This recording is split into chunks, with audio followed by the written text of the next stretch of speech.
Welcome. On behalf of GW Law's Environmental and Energy Law program, I'm delighted to welcome our audience and to thank you for tuning in today. I especially welcome our guest, GW Law alumna Jacqueline Yap. This is the fourth of a series of discussions about careers in energy law and environmental law. We have a second program later today at 3 p.m. that will be addressing the work of the Bureau of Ocean Energy Management. On March 11th, we'll discuss law and business in the corporate executive suite at noon. And then at 3 p.m. on the 11th, we'll have an overview of the many facets of energy law and private practice. Tapes of these and past interviews are available on our YouTube channel. If you go to YouTube and you search for GW Environmental Law, you'll find them. For today, and you can subscribe to our channel. For today's program, if you have any questions, please type them into the Q&A box, not the chat. We will be monitoring the Q&A box and try to answer as many questions as possible. Today, it's my pleasure to welcome my former student, Jacqueline Yap. Jacqueline's interest in environmental law is what led to her present position as an associate at Kirkland & Ellis. Her practice at Kirkland & Ellis focuses on environmental, social, and governance, that is ESG, issues, including sustainable finance, corporate sustainability programs, ESG reporting and disclosure, ESG due diligence, Equator principles, and IFC performance standards on environmental and social sustainability, innovative climate solutions, and other ESG risks and opportunities. This is a relatively new topic, new type of practice, and so I'm really delighted to have Jacqueline with us today to help demystify it for all of us. With that, Jacqueline, welcome. I'd like to kick off with just a really, really basic understanding of what ESG is. Yeah, sure. I'll pull up some slides here to illustrate this because ESG can be very complicated. So give me a moment here. All right, well, I just wanted to show this brief Venn diagram actually, which I think kind of explains the difference between ESG and other legal compliance issues. ESG kind of captures a lot of different legal topics as well as non-legal topics. My practice at Kirkland is very focused on, risks and opportunities. And so we look at things in like a forward-looking context for our clients and help them strategize about their ESG programs. But we also have specialists, who help us with the environmental compliance part and the labor and employment aspects, FCPA, anti-bribery, all of those things that do require additional legal and compliance support. But we also, our sole jurisdiction is in topics that are not covered by those specialists. And so, things like diversity and supply chain management, ethical considerations, and like things in the environmental space, the E, that are not covered by traditional environmental health and safety.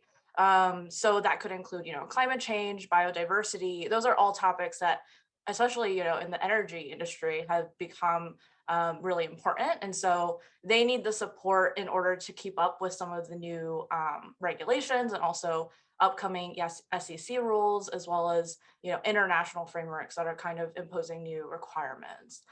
So this is kind of like the world of ESG. And it is a pretty big world, but it is also very interesting because of that. Did you want to talk about your other slides as well, or should we? Yeah, I can keep going. So I guess specifically for Kirkland's ESG practice, I guess we think of ourselves as helping multiple specialists with the overarching ESG strategy of our clients. And so we often work with M&A groups, debt finance groups, investment funds, capital markets, to help them support clients and SEC filings. That was like my January and February. It was just like helping review those documents, making sure that there's no ESG greenwashing or like litigation risk, investor risk involved with those types of documents that are publicly filed. For debt finance, we help with, sustainability linked loans, for example, because a lot of banks are starting to issue those to our clients. And same with bonds that are issued with clients. I'm working on a sustainability linked bond that helps companies I guess, get financing for some of the environmental initiatives they have. So for example, a client that I'm working with now actually uses bonds to fund their greenhouse gas emission targets. And so this way they can reduce their greenhouse gas emissions without using their own funds to do so. And they have to meet these key performance indicators in order to, satisfy the fund or the bond. So that's something that's really interesting is that like, as previously as an environmental lawyer, I was not expecting to be, touching on so many different areas of law. But because now I am an ESG lawyer, I'm able to kind of like be kind of an M&A lawyer and kind of a cap markets lawyer and kind of a debt finance lawyer at the same time. And it's like kind of, it was not expected when I was in law school and when I was going through my coursework, I think, Don and I, you have talked about how, coursework at GW, like a lot of it's very litigation focused. And, I took a very like, I took a very like energy environmental specialist approach when I was going through law school. So I took a lot of admin law. I took a lot of, like environmental energy, like Department of Interior, public lands type law. And I did do that in my former practice, but now it's kind of like broadened. And actually like something I wanted to communicate to students is that like, you should take classes that you're interested in, like even if it's not in the area that you think you might be practicing in. Because, for me, like for the early part of law school, I was really focused on like environmental and energy, but also like I was kind of interested in trade, and I was interested in like Chinese law and like how that and like that international interplay works. And I did not think that I could merge those two interests in my ESG practice. But that's how I ended up here, like I like one of my key focus areas is supply chain risk management. And a lot of this, as people who follow the, not just the news in Ukraine and Russia, but also the news in the Xinjiang region of China, like Congress just passed a law that has due diligence requirements related to the supply chain under the Uyghur Forced Labor Act. And that's something that like I never thought I'd be doing as an environmental lawyer, but now as an ESG lawyer, that is squarely within our purview.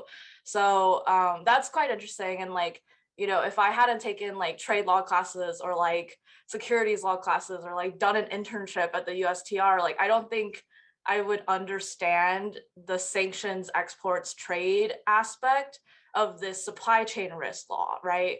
So that's something that like I think I wasn't thinking about when I was in law school, obviously, but it's very relevant to like my experience here at Kirkland. You're just absolutely singing to the choir here. Do you want to take down your slides and we can get you back Yeah, onto the screen? sure. Um, yeah, we do offer, as you know, concentrations in both the energy field and the environmental field. And I think some of my students think I'm a little crazy. I'm like, don't really worry too much about that. Because really, the most important thing I think is you're stressing is to be a well-rounded lawyer because Yes, practice takes you in absolutely. a lot of different ways. Yeah, And unexpected ways. yes. And we all need some basic understanding of how corporations work, as well as litigation skills, as Yes, well as then our subject matter skills, whether it's in the area of, environmental or energy or pharmaceuticals or whatever. right. I mean, it really is your law school is your opportunity to get that broad base. And I'm really Mhm. happy we offered you some of that here. And had done it, started over, maybe it'd be even broader, but that's great. I'm really excited how your practice has bloomed. Um, I do want to know a little bit more about your practice. I mean, actually, no, let's go back a little bit. So we've talked about these big standards and you've referenced a few of the places where they're coming from, but these are voluntary standards. Is there really like any place where somebody would like look up a list of standards? Can you talk to us about what the sources are, where these standards are coming from? Yeah, so these standards mostly are voluntary, although there are indications that they're becoming mandatory soon, especially with, SEC coming out with potentially coming out with climate rules and board diversity rules and cybersecurity rules, which are all ESG topics that we follow. And once that happens, there's going to be a lot more SEC enforcement teeth behind a lot of these ESG type topics. And so, yes, they're voluntary. And like some of the ones that I work with a lot, they don't come from one central source. They're coming from various international organizations, or they're coming out of things like the climate conferences, COP26, through coalitions of companies that have decided, okay, we need to follow these types of standards. And so there becomes like a market push to follow one particular type of standard. And so, for me, like I work on a lot of M&A due diligence. And so the standards that I use the most are the SASB standards, and that's Sustainability Accounting Standards Board. Thank And, you. no problem. I know there's a The lot of acronyms are always the problem. Yes, absolutely. In every environmental and energy practice, acronyms are the problem. But yeah, so like I use a lot of SASB because they're industry specific. And so I can look at a particular target company and find the most material SASB metrics to look for when I'm doing due diligence.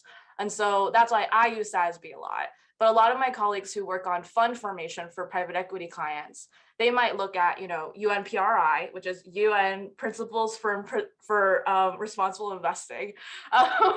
And so they use those for, assistance with reviewing their offering documents for the fund, because the fund might have very specific, environmental goals, or they might have very specific social impact goals. And so the UNPRI is kind of like now becoming a standard for a lot of funds to use.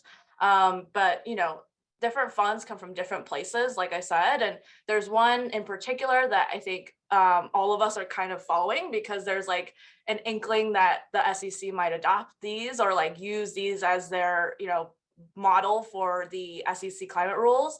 But it's the International Financial Reporting Standards, and these gained a lot of traction during COP26, and so there's a lot of movement there. I guess like at the end of the day, like it's really like, it's always evolving. It's like literally evolving every minute, like the Russian-Ukraine crisis, like it has impacts on our clients and like the way that they source their supply chains, or like for energy clients, like there are issues with like, oil and gas drilling if they have operations out there, like, and how are they going to like, where are they going to go now, right? Because they want to withdraw from Russia, but like, where are they going to go, right? So there's like a lot of issues that actually, it's real time, like these are in the headlines and this is impacting our work directly, right? And so that's all really interesting, and like we'll see, right? Like I think SEC's like they've been saying that they're coming out with these rules for a while now, but I think the expectation is still spring. So in a couple months we might have in the US like ESG regulations that actually have teeth, and of course like internationally, the Europe, UK, and EU are a bit more ahead of us in that sense. So they already have laws that are like, regulating sustainability, or, the EU taxonomy, and, different standards are already laws and regulations that are impacting funds that have operations there. And so, so that's interesting. Like it's all changing, like it's everywhere around the world. Our clients, obviously, Kirkland is a full service firm that has a global footprint. And so, our clients can get support in the UK and the EU, as well as support in the US, because a lot of, private equity firms, a lot of companies have operations in both places, as well as, Asia and all those other places. But I would say like, US, UK, and EU are probably the places to, keep an eye on in terms of where the standards are coming out of. And so, yeah, it's always evolving, and like we're always trying to track it, and we have library alerts set up like every week to like, get more developments out of like the news and litigation sources and legal news sources. I want to go back and start practicing again. I want your practice. This is really exciting. But so I'm sure you probably saw this too. Often students are thinking, oh, corporations are the problem. The best route, if I want to be an environmental lawyer, is to litigate, like join an NGO and litigate against corporations. And I understand that certainly still has an important role. But I think part of what I'm hearing from you is something of a shift where corporations are now actually embodying some of these concerns. Can you talk at all about that? I mean, is that am I right? Is there a trend here? And how is your role as an environmental lawyer? I mean, you went into this because you cared about the environment. Um, how are you able to bring those principles and your feelings about the environment into your practice? Yeah. I mean, I think I think you're right.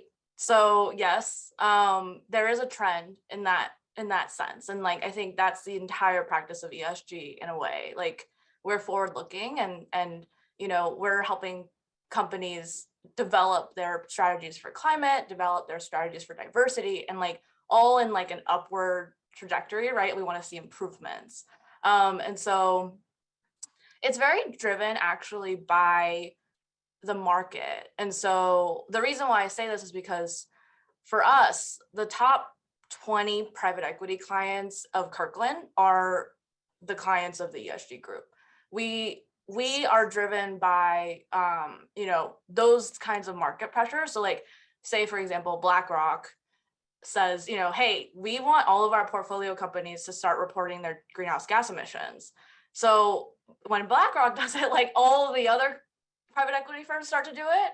And so that's kind of why there's so much ESG need, at least in the legal environment, at a law firm, like to help support these clients who are trying to jumpstart their ESG programs. And in some ways, like some of our clients are very reactive, right? Like they see like, okay, like all of our competitors are doing it. So like we need to do it, but we don't know how to do it.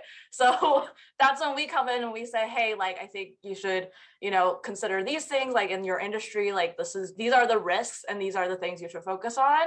And we always tell clients, like ESG is a journey. It's not something that happens overnight, right? Like if you want to improve your environmental program or if you want to improve your diversity program, it has to happen over the course of years, not like a couple days, right? And like it has to be ingrained in your culture, like you have to see it in your leadership, right? Like because a lot of issues that we have, and we give a lot of board presentations, which is why like, the slides that I'm using today like are not slides that I just like made up, these are slides that we present to our to company Fortune 500, Fortune 100 companies and their boards, because a lot of the board members like don't understand ESG, they don't understand sustainability, and when they're trying to like start these programs, like they need to have kind of like a basics 101, what is this and like why is it important, so it's definitely a trend, and like it is driven by the market. It's driven by competitors. It's driven by investors. Like, a lot of the private equity firms are investing in a lot of these public companies or private companies, right? And so there's a lot of like market pressure to like develop ESG and kind of be more forward thinking in terms of, like how do I develop these programs? How do I lower my greenhouse gas emissions? But there's also like an element of like risk evaluation, right? Like, so like for example, supply chain risk management. Like it is always surprising to me that companies like are surprised, like, they're like, oh, my stuff is sourced from, XYZ country with forced labor. Like, I didn't know that before, and I think in terms of risk management, like you should have known that when you source from the supplier, right? And so, and like I think that's not just like a legal risk, it's kind of like a business risk, right? There's also a reputational risk involved. And so it's just kind of funny because like sometimes I tell people like my job is kind of sometimes common sense, like you have to like think a bit about like why you source from that supplier, or like maybe like why did you decide to like create this like program that isn't actually that environmentally friendly, but you say it is, like it's like a lot of those types of things, because we also deal with obviously greenwashing, because there is real litigation risk with greenwashing because the SEC is cracking down on greenwashing. And so they're just, it's surprising to me sometimes when like clients are like, we have this sustainability program and we're trying to meet these targets, but like the targets are, if they're in their filings or if they're in their public documents, they have to meet those targets, right? Like they can't just say they have these targets and not meet them, because that creates that kind of risk. And so It's always again, it's always evolving, and it's always super, super interesting, because the things that I have to focus on, the things that I have to learn about are always new. So, it keeps me on my toes, I guess. It's a great opportunity to educate from inside the corporation Hmm. as opposed to Hmm. simply being the litigator outside trying to impose change. So both sides work, Absolutely. but really important. We have a bunch of questions pouring in here, Oh, so okay. I do want to turn to those. The Sure. first one is, what advice do you have for international LLMs in this area, especially those currently looking for job opportunities? Is there space for us in the US market considering we don't have a JD? I think that's a difficult question to answer in terms of like the technical aspects. Like, I don't really know, at least for like Kirkland, technically how many LMs we hire. But I do think that, like, it doesn't matter like in terms of LLM or whatever. If you have a specific area of focus, like for example, I see a lot of people who have human rights and business LLMs, regardless of whether they're, JDs or US or elsewhere. It's always really helpful now to have those kind of people who have this expertise in human rights, because it's becoming an issue, and it's becoming a really public issue too.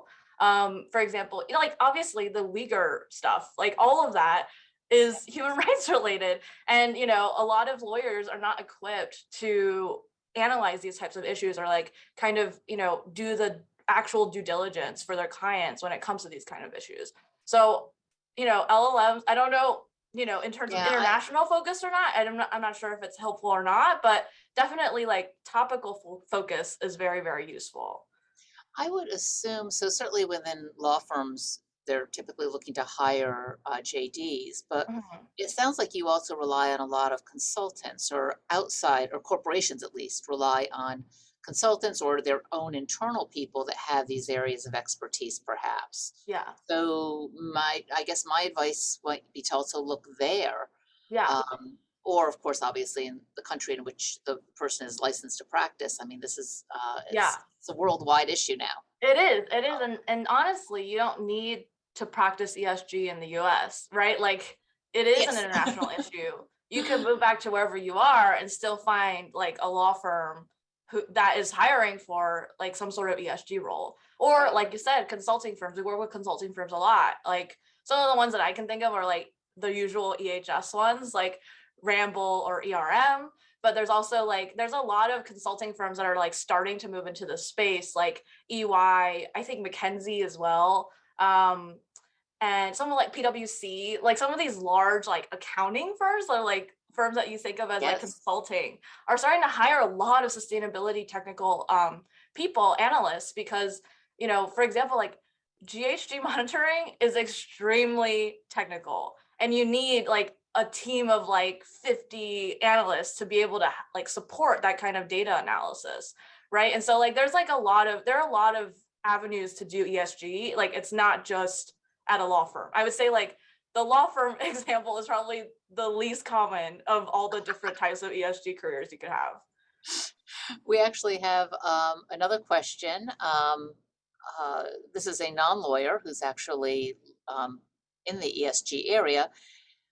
Two questions, really. One is, what is your relationship with investment firms and private companies in ESG reporting? I think we may have already just covered a little bit of that. And are you Mhm. working with their in-house ESG directors, or are you replacing their in-house directors? And then also, can you talk about engagement and proxy voting? So all in that context Oh, of your that's a relationship meaty with question. firms. Oh, okay. I guess I'll take it one at a time. You might have to remind me about each of the Okay. questions. But first, a lot of our private equity clients are acquiring private companies or public companies to add to their portfolio. And so, in terms of management of ESG, it depends on the private equity firm.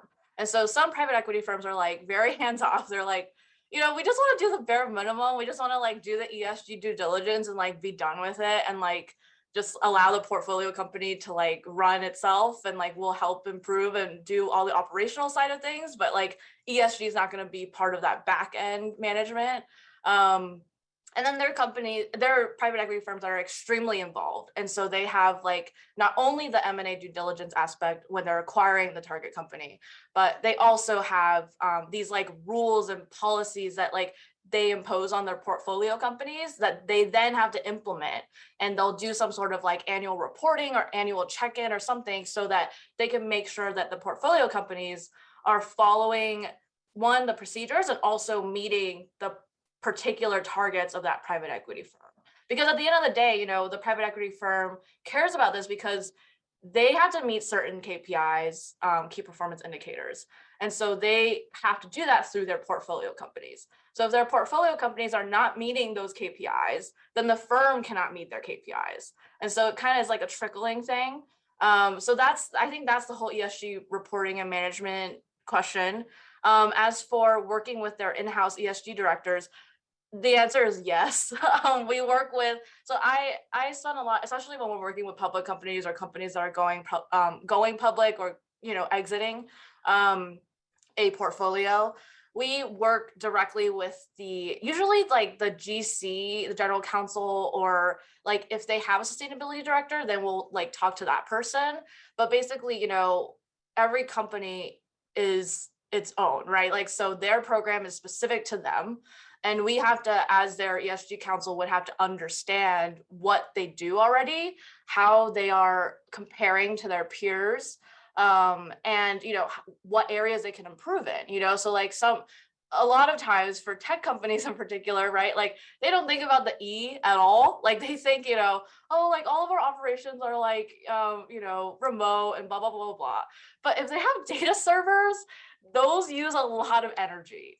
And so like I don't think they think about it, but like that's an area that's like kind of a low-hanging fruit, because all of them can probably somehow manage to do the greenhouse gas monitoring and a year later maybe start doing reporting, but they don't think about that, right? And so that's something where like we come in and say like, hey, like these are the areas that we think you can improve on. This is what your peers are doing. And then that's the kind of counsel that we give.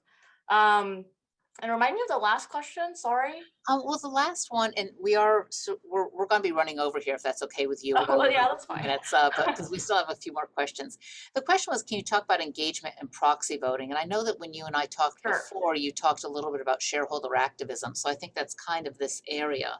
Yeah. So, and this is new to me too. I didn't do any of this at my former firm. And this is mostly run by the corporate governance team and the cap markets group at Kirkland. But in terms of ESG, what we do is when we have a client that is subject to shareholder activism, and this is started to happen a lot more this past year, and this coming year is what we're expecting. There's going to be an increase. What we do is we find out what their ESG profile looks like. So it's very similar actually to counseling. So we find out what their ESG profile looks like. This could be like pulling their various ESG ratings. So there are a lot of different ESG ratings agencies that provide these like ESG scores to like show like how they're performing on E or S or G. And we pull those, we try to compare them against their peers. And I guess like one note about ESG ratings is that, again, this is just like the voluntary standards issue.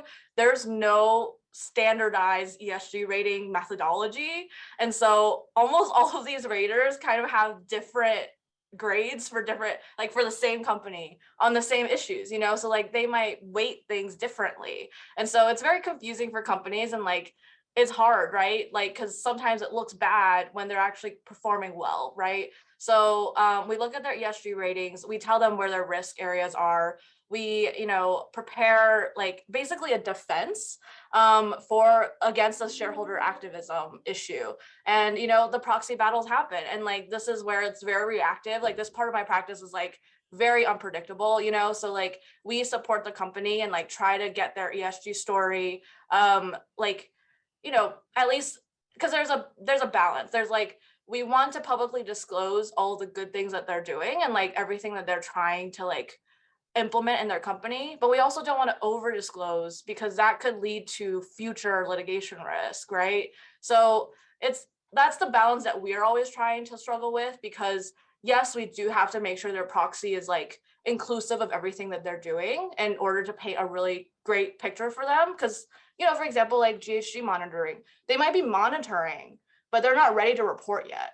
And so shareholders don't know that unless they say it in some sort of public document, right? Right. So that's an issue that like we try to work with the corporate governance team to like figure out, right? So that's I think that answers that question. Yeah, you're trying to help get the information out there, sort of balance the two sides to some Right. extent. Right. So we have another multi-part question here. Okay. We will try to get through this. How important do you think it is to establish mandatory versus voluntary ESG standards to create a level playing field amongst corporations operating within the same industry? In other words, for fair competition and combating greenwashing. Uh-huh. So do we need standards? Yes. And okay.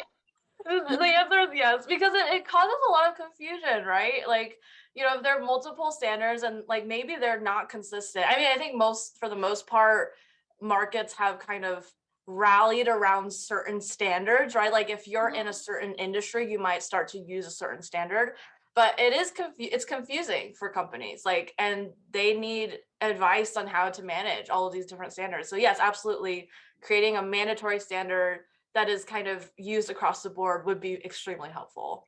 Although, and I'm sorry, I'm ad-libbing here off of this, but I draw an analogy to credit evaluation. So, when we would look at a corporation, you might look at, back in my day, it was like Moody's, Standards and Yeah, Poor's, and yeah. Fitch's. And each of them had a little bit of a different way of looking at things. So it was kind of useful to have three different evaluators out there. And so, you talk about how the companies now all evaluate a little bit differently. Is there perhaps some value in having different perspectives as long as it's transparent and you understand why they're different? Yeah, I mean, I think on the evaluation piece, yes.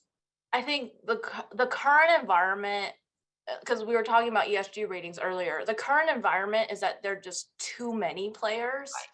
So it's and they're all contradictory sometimes, and that's the issue. Is like if you have let's say that you have three different raters, and they're all saying like this company is good at climate change. Maybe they vary a little bit on like the metric, but like this company overall is great at climate change, but they are really struggling at diversity. But it only helps if the three are kind of like, consistent in painting the same picture, like, because that's how you see the trend. But if all of them are kind of different, like one says you're great at climate change, and then the other one says like you suck at it, and like you need help to like get this better. Like it's very, it's hard to manage that, right? Because then you like don't know, okay, like so what about what we're doing is bad, right? Like what about what we're doing needs improvement? And so I think there's like an issue of like, yes, it's great to have like the competition among the ESG raters, but it is an issue of like consistency. And so that's why like standards that are, across the board, or methodology that's across the board, is helpful because they're all using the same methodology, but maybe they end up with a different number, right? And it could be a different reason for that. Yeah, and I think actually I was a little unfair there in blending two different ideas because of course you want as a corporate entity, you want standards because you want to know Right. this is what I have to meet to get the A+ grade versus the B grade. Right. And then the evaluators may still put different weights on how you've accomplished that or what your future is. So yeah, I think I was blending the standards with the question of how you evaluators, how they look at it. No, that's okay. The second part here was, do you see a problem in the way US interprets the concept of materiality versus the US versus the EU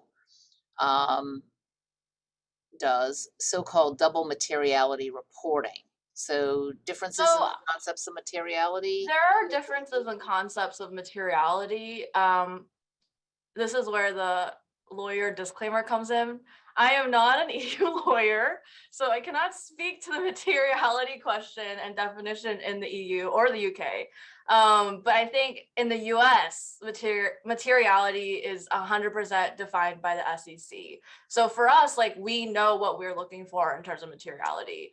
And this is also, a materiality in the transactional context, the M&A due diligence, for example, is defined by the transaction, right? So the materiality threshold might be like $1 million or something, right? And that is defined by, whatever, it's the universe that you're in that is defining that, right? So I'm not an EU lawyer. I didn't study EU law, so I will not fully answer that question, but I will say that there are lawyers in the EU and UK who can at least speak to the EU aspect of things. The person who asked that question is actually one of our former students who is qualified in more than one country. Oh, got it. Okay, so actually they could probably answer it better than me. So yes, maybe you'd like to have another conversation offline. And then we have a question. I'm presuming this is a student. It says, do you need to be part of a law review during law school to be able to work for a firm? No. Certainly. Okay. Well, that was a nice, easy answer. It was, yeah. No, I mean, I think there are a lot of other factors, like there's, I guess, like different, I mean, our school had the environmental and energy law. We have the Journal of Energy Environmental Law. And there are also a lot of different types of journal. I don't know. I think I guess law review is maybe helpful for like the initial screening, but when they just like go through a bajillion resumes and like need to screen for things. But I think like for sure GPA matters, right? Unfortunately, whether or not that translates to law review, I don't know. But at the end of the day, like if you have an interest, especially if you're lateraling, like those types of things don't matter as much. It's more about the type of practice that you had before you lateral to a firm, and also, like the actual interest that you have, right? So for us, like people who are interested in ESG automatically get like a plus because there are so few people who are like interested in practicing ESG full time, right? And so after this video, there's going to be a lot more. I guess so.